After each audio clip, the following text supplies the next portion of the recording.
Imaginez un monde sous les vagues. C'est un monde de couleurs, de vie et de mouvements constants. Mais dans ce monde, il y a une ombre. Elle glisse dans l'eau avec une grâce sans effort. C'est une forme perfectionnée par des millions d'années d'évolution. C'est le requin, le prédateur ultime de l'océan. Maintenant, oubliez tout ce que vous croyez savoir des films. Ces animaux ne sont pas des monstres sans cervelle. Ils sont intelligents, puissants, absolument essentiels à la santé des mers de notre planète. Alors, qu'est-ce qui rend un requin si redoutable? Eh bien, ça commence par son corps. Le squelette d'un requin n'est pas fait d'os comme le nôtre. Il est fait de cartilage, la même substance flexible que dans vos oreilles et votre nez. Cela les rend incroyablement légers et agiles. Un requin ne se contente pas de voir d'entendre, il le ressent d'une manière que nous pouvons à peine comprendre. Commençons par l'odorat. Le sens de l'odorat d'un requin est légendaire. Il peut détecter une seule goutte de sang dans une piscine olympique, peignant une carte chimique de l'océan environnant. Les requins ont un sixième sens. Ils ont un réseau de pores spéciaux sur leur museau appelé ampoule de Lorenzini.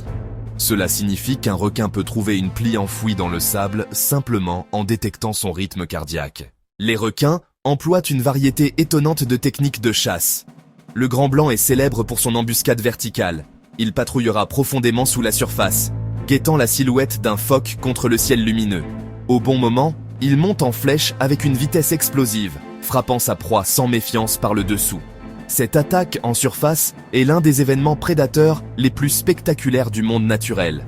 Une démonstration à couper le souffle de puissance et de précision. Le requin-renard a un outil remarquable, sa queue. Il nage vers eux, puis fouette sa queue au-dessus de sa tête, comme une catapulte. Le coup est si rapide qu'il peut étourdir ou tuer plusieurs poissons à la fois. Le requin-marteau utilise sa large tête pour épingler une raie en fuite au fond marin. Le plus grand poisson de la mer est un requin. Le magnifique requin-baleine. C'est un filtreur qui se contente de naviguer lentement dans l'eau, sa bouche énorme ouverte, filtrant le minuscule plancton et les petits poissons du courant. À l'autre extrémité de l'échelle se trouve le requin-lanterne nain. Il a des organes émetteurs de lumière, appelés photophores sur son ventre et ses nageoires. Considérez le bizarre requin lutin, et des mâchoires terrifiantes et extensibles qui se projettent vers l'avant pour attraper les proies. Il y a aussi le requin ange, qui ressemble en fait davantage à une raie, couchée à plat et camouflée sur le fond sablonneux, attendant d'embusquer tout poisson qui nagerait trop près. Chaque espèce racontant une histoire unique de survie et d'adaptation dans l'habitat le plus vaste et le plus mystérieux de la planète. Les requins ne sont pas seulement des prédateurs, ce sont des gardiens de l'océan.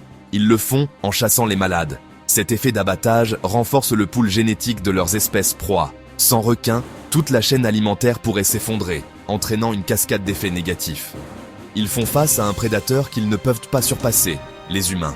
100 millions de requins sont tués chaque année. La plus grande menace, la surpêche et l'aileronnage.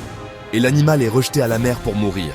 Ces anciens survivants, présents depuis 400 millions d'années, sont maintenant au bord de l'extinction, de zones marines protégées. En les protégeant, nous sauvons nos océans. L'avenir de la planète bleue est entre nos mains.